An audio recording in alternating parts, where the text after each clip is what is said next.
Selamat pagi, salam sejahtera untuk kita semua. Perkenalkan, saya Galuh Nawang Prawesti, pengampu mata kuliah Farmakoterapi 1 di program studi farmasi Universitas Katolik Widya Mandala, Surabaya. Video ini dibuat sebagai bagian dari pemenuhan syarat sertifikasi dosen gelombang 1 tahun 2025, khususnya sebagai bentuk unjuk kerja saya dalam bidang pengajaran, yang merupakan bagian dari Tridharma Perguruan Tinggi.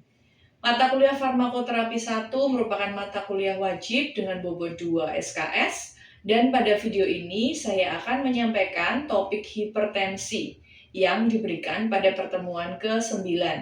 Materi ini mencakup kuliah interaktif dan studi kasus. Proses pembelajaran dilaksanakan menggunakan pendekatan DIA, yaitu Delivery, Interaction, dan Assessment, yang dapat diselenggarakan baik secara luring maupun daring. Dalam mata kuliah ini, kita akan mempelajari cara memilih dan menggunakan obat secara rasional berdasarkan patofisiologi penyakit. Fokus utamanya mencakup penata laksanaan infeksi, gangguan kardiovaskular, gastrointestinal, pernafasan, dan endokrin. Mahasiswa akan belajar melalui diskusi kasus dan pendekatan berbasis bukti untuk mengintegrasikan berbagai disiplin ilmu farmasi dalam pengambilan keputusan terapi yang tepat. Capaian pembelajaran lulusan atau CPL dari mata kuliah ini antara lain: mahasiswa mampu menerapkan ilmu kefarmasian untuk memilih dan mendispensing sediaan farmasi sesuai dengan standar. Mampu menyampaikan informasi tentang obat dan alat kesehatan secara benar dalam kegiatan promotif dan preventif. Sedangkan capaian pembelajaran mata kuliah mencakup kemampuan untuk menjelaskan definisi, patofisiologi, dan tata laksana penyakit, menjelaskan dasar pemilihan obat sesuai pedoman, menganalisis permasalahan obat dalam terapi pasien, memberikan alternatif solusi berbasis bukti ilmiah terkini, dan menyusun rencana edukasi pasien dan rencana pemantauan terapi obat. Pokok bahasan yang diberikan antara lain meliputi prinsip penggunaan antibiotik, terapi infeksi saluran pernafasan atas, infeksi saluran pernafasan bawah, dan tuberkulosis, gangguan saluran cerna, HIV/AIDS, hipertensi, diabetes, dislipidemia, hiperurisemia, penyakit jantung koroner, gagal jantung, dan shock kardiogenik. Studi kasus batch 1 diberikan sebelum ujian tertulis UTS dan batch 2 sebelum ujian tertulis UAS. Referensi utama yang digunakan dalam kuliah ini meliputi buku dari Finch, Katsung, Wells, Aldrich, Dodds, dan Dipiro yang pada umumnya membahas tentang antibiotik, kemoterapi, farmakologi klinis, farmakoterapi, panduan penggunaan obat, dan pendekatan patofisiologi. Penilaian dalam mata kuliah ini terdiri dari 50% UTS dan 50% UAS dengan rincian sebagai berikut: 35% ujian tertulis, 55% studi kasus, 5% kuis, dan 5% peer review. Proses peer review akan melibatkan mahasiswa dalam satu kelompok untuk menilai proses pembelajaran teman-temannya yang lain saat mengerjakan studi kasus. Penilaian studi kasus sendiri mencakup 50% dari jawaban dari modul dan 50% dari presentasi. Metode pembelajaran yang digunakan antara lain adalah ceramah, discovery learning, dan studi kasus secara tim. Berikut akan saya tampilkan contoh pengajaran daring untuk memberikan gambaran proses pembelajaran.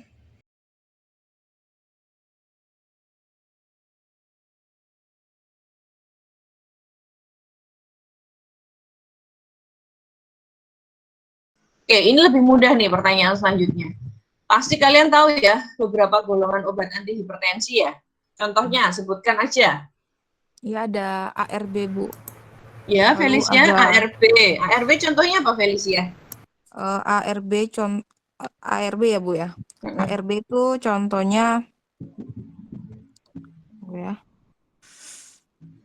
Yang paling mudah diingat adalah golongan sartan kalau ARB Iya, Bu. ini. Contohnya apa? Kandarsatan. Kandesartan. Ya. Oke, kemudian golongan yang lain apalagi Felicia? Ada golongan CCB, Bu. CCB. CCB apa saja? Ada amlodipin. Ada CCB nifedipin. CCB yang dari dihidropiridin ya, yang punya struktur dihidropiridin, contohnya adalah amlodipin dan nicardipin, nifedipin. Kemudian ada lagi yang Ada CCB yang lain.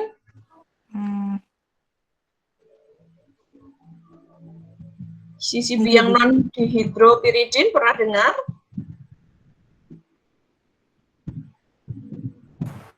Verapamil.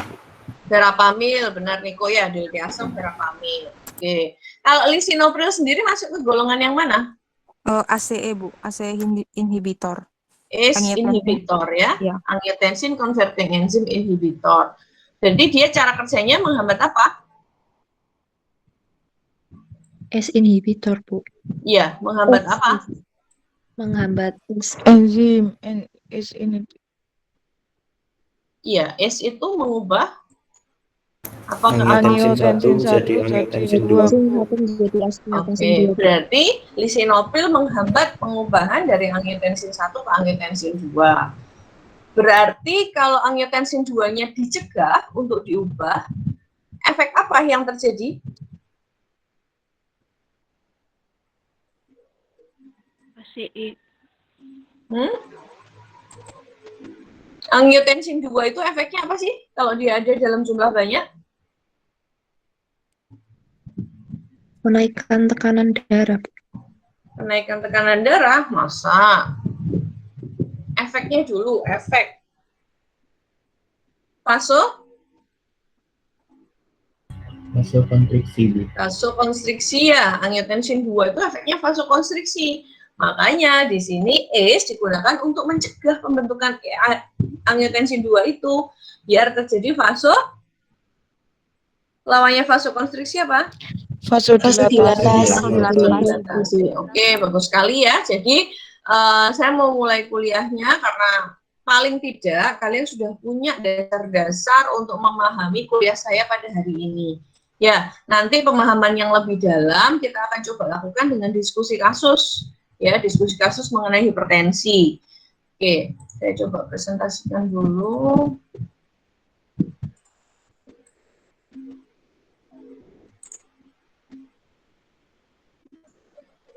Slide saya kelihatan? Kelihatan, Bu. Kelihatan, Bu. Oke, jadi hipertensi itu gambarannya tadi sudah saya jelaskan sekilas ya. Jadi ada pembuluh darah, di dalamnya ada darah. Yang namanya hipertensi itu ya, tekanan darahnya itu tinggi. Kalau seperti ini gambarannya ini sudah terjadi aterosklerosis atau penyempitan pembuluh darah. Ya, jadi kalau seperti ini, kenapa yang menyebabkan hipertensi? Karena tekanan tahanan perifernya di sini tinggi, gitu ya, dan juga cardiac outputnya meningkat juga. Oke. Kemudian nanti berhubungan dengan penyakit jantung dan pembuluh darah tentunya, dan biasanya pada hipertensi ini gejalanya itu tidak spesifik, ya. Jadi kadang-kadang susah menyatakan bahwa misalnya orang masuk rumah sakit karena hipertensi normal, susah, orang gejalanya aja nggak ada, kecuali nanti sampai tinggi sekali, orang mungkin pusing, orang mungkin terkena komplikasi penyakit lain. Tetapi kalau ngomong gejala hipertensi, kalian nggak bisa mendiagnosa seseorang atau melakukan anamnesis seseorang hanya dari hipertensi tunggal. Misalnya, kenapa ada chest pain? Chest pain itu terjadi ya karena di pembuluh darah di jantungnya adalah terjadi gangguan, seperti tadi hipertensi mengarah ke gangguan jantung. Kemudian irregular heartbeat. Kenapa ada irregular heartbeat? Ya karena itu tadi, hipertensi juga menyebabkan jantungnya ini memiliki irama yang tidak teratur, karena misalnya kepayahan gitu ya. Oke. Kemudian yang perlu diberitahukan lagi, nanti kita akan belajar mengenai pengobatannya. Jadi saya punya dua algoritma dari dua guideline yang berbeda. Yang pertama dari ISOP itu tadi, ya, dari PERHI atau ISOP. PERHI itu dasarnya ISOP, nanti kalian bisa lihat daftar pustakanya. Yang kedua, saya dari GNC. Yang membedakan apa nanti kita lihat ya.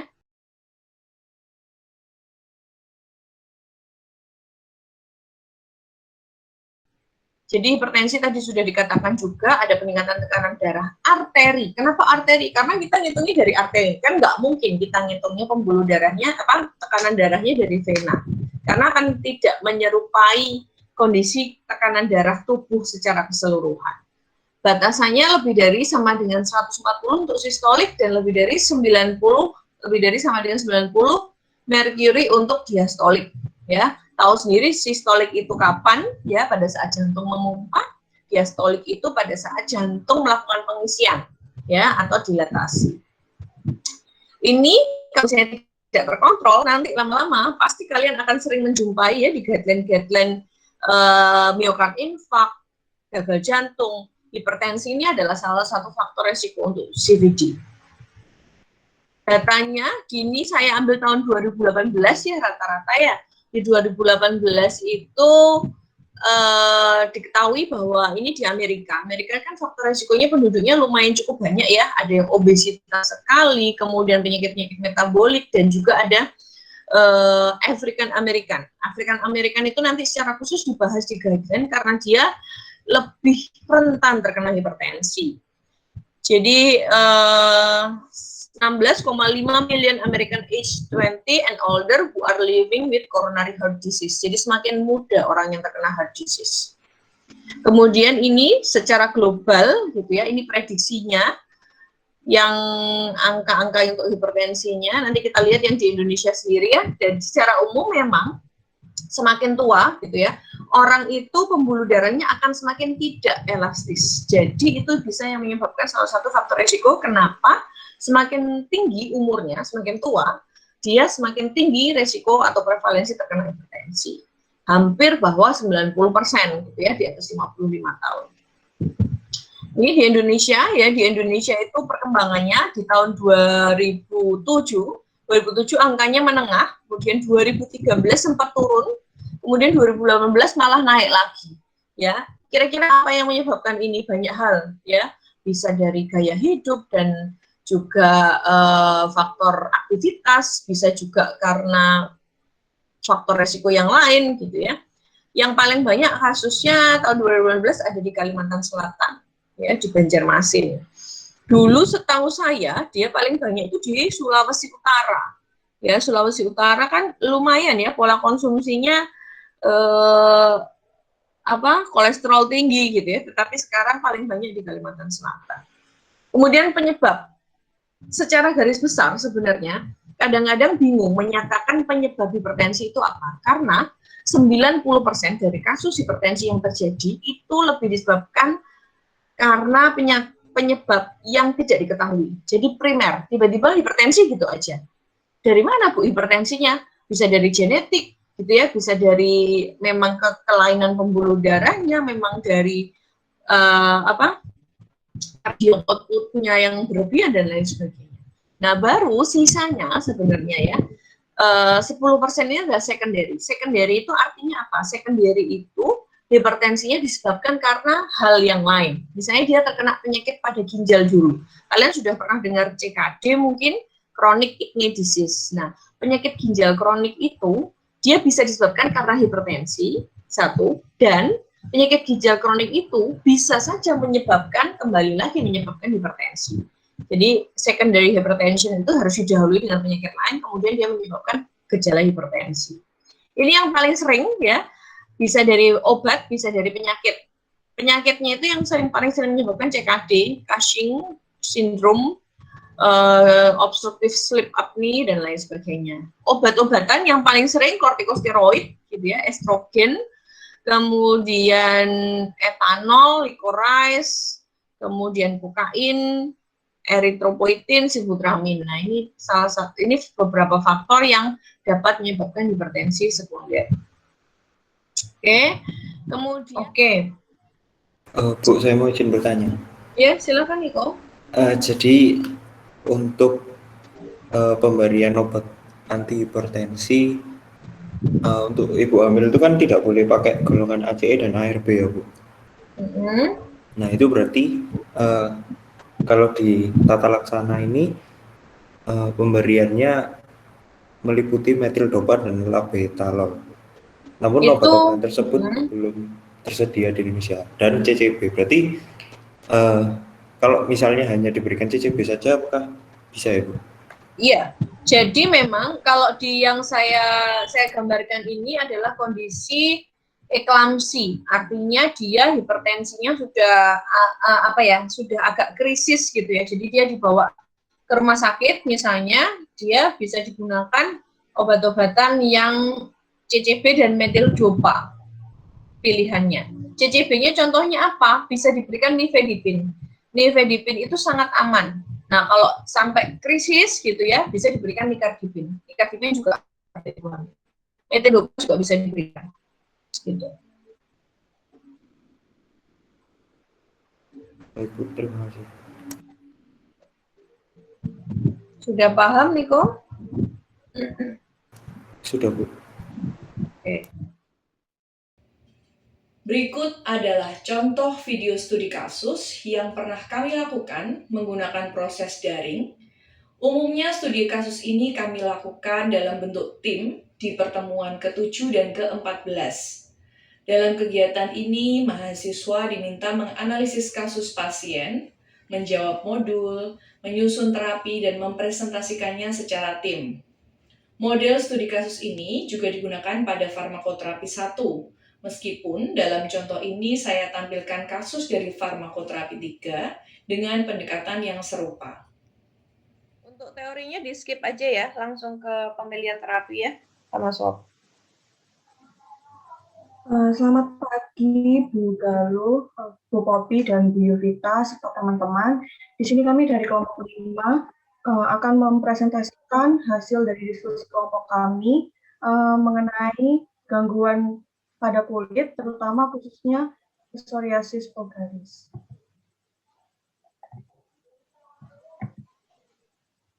Berikut untuk susunan anggota kelompok kami. Yang jadi topik bahasan pada presentasi kali ini yaitu ada skenario pemicu, mind map, riwayat pasien, tanda-tanda klinis, swab, lalu ada data pustaka. Untuk yang pertama yaitu akan dibahas mengenai skenario pemicu.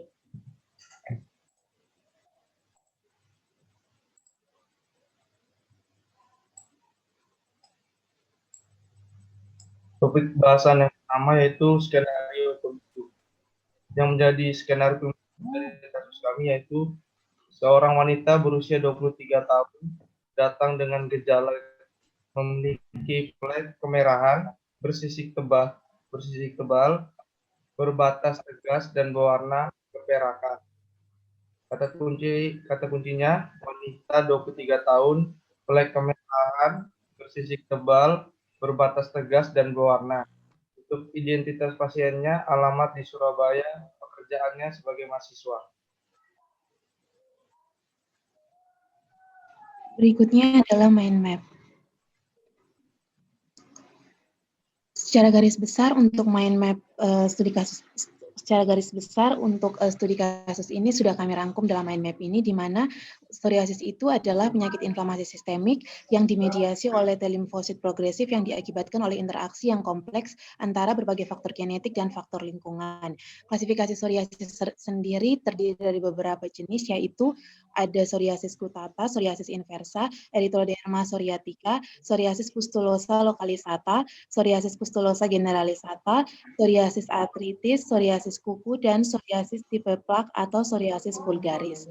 Di mana dalam studi kasus kali ini, dokter mendiagnosa pasien mengalami psoriasis tipe plak atau psoriasis vulgaris. Untuk patofisiologinya terdapat penebalan epidermis, disorganisasi stratum corneum akibat hiperproliferasi epidermis. Yang teoritis di skip aja, langsung fokus pada kasus aja. Pasiennya punya berdasarkan kondisi. Dari patofisiologinya, gejala dari pasien ini yaitu plak kemerahan, bersisik tebal, berbatas tegas dengan berwarna keperakan. Selain itu, pasien juga merasa nyeri, panas, dan gatal di lutut dan di siku. Dari faktor resiko yang dialami pasien sehingga menyebabkan dia mengalami psoriasis vulgaris ini ada 2, yaitu metabolic syndrome. Hal ini dapat dilihat dari pemeriksaan laboratoriumnya, di mana untuk pemeriksaan profil lipidnya ada abnormalitas profil lipid yang menunjukkan pasien mengalami penyakit dislipidemia. Kemudian untuk obesitasnya ini ditunjukkan dari BMI pasien. Jadi nanti untuk monitoringnya itu untuk profil seperti fungsi hatinya juga nilai SGPT sama SpO2-nya, seperti itu. Selain profil fungsi hati, apalagi metotrexat ini dari mekanisme kerjanya dapat mensupresi apa? Dia imunosupresor, Bu. Jadi bisa menurunkan sel imun. Yang paling kentara dan paling sering terjadi, coba, metotrexat biasanya diberikan bersamaan dengan apa? Ada yang tahu mungkin? Dengan asam folat, Bu. Ya, kenapa dengan asam folat?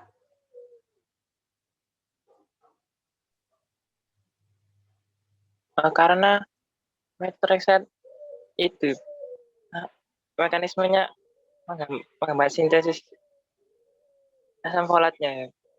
Ya, salah satunya jadi dia tuh bisa mielosupresi ya. Jadi dia bisa mensupresi atau penekanan atau menekan pembentukan sel-sel darah merah ya, asam folat juga gitu. Jadi nanti salah satu efek sampingnya bisa defisiensi asam folat atau anemia atau leukemia, kelainan profil darah pokoknya ya pada metotrexat. Itu yang harus dimonitor itu juga. Itu yang paling sering terjadi biasanya. Oke, ada lagi pertanyaan?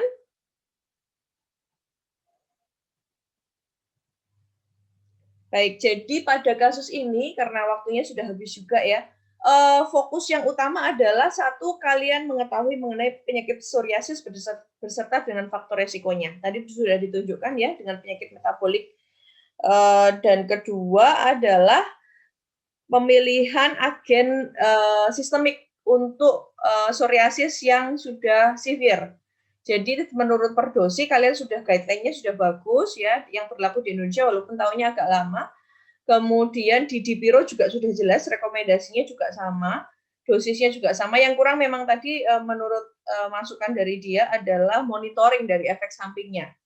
Kemudian yang ketiga mengenai pemilihan kortikosteroid. Nah, pemilihan dan penggunaan kortikosteroid ini yang jadi titik berat kita sebenarnya, karena kita maunya kalau misalnya di apotek ya kan, kita melayani pasien, kita harus bisa merekomendasikan ini sebenarnya digunakan, biasanya kan dokter cuma SOE gitu ya, digunakan tipis-tipis itu seperti apa gitu ya, seujung jari, kemudian sesuai dengan BSA-nya, berapa banyak yang harus digunakan gitu ya.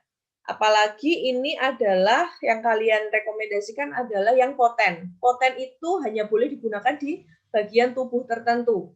Ya kan, yang lapisan kulitnya tipis tidak boleh, kemudian hanya plak yang sudah mengeras, kemudian nanti setelah berapa minggu harus di tapering ke yang moderate, ya yang potensinya moderate, atau sampai yang ringan lagi nanti kalau gejalanya sudah membaik. Jadi itu sih, tadi listnya untuk kortikosteroidnya juga sudah ditampilkan. Menurut saya itu sih untuk wrap up-nya dari kasus kalian. Mungkin ada yang mau ditanyakan lagi? Secara umum boleh mau ditanyakan mengenai. Video ini disusun sebagai bagian dari pengajuan sertifikasi dosen gelombang 1 tahun 2025 dan saya berharap dapat memberikan gambaran yang komprehensif mengenai unjuk kerja dalam bidang pengajaran. Terima kasih atas perhatian dan apresiasi yang diberikan.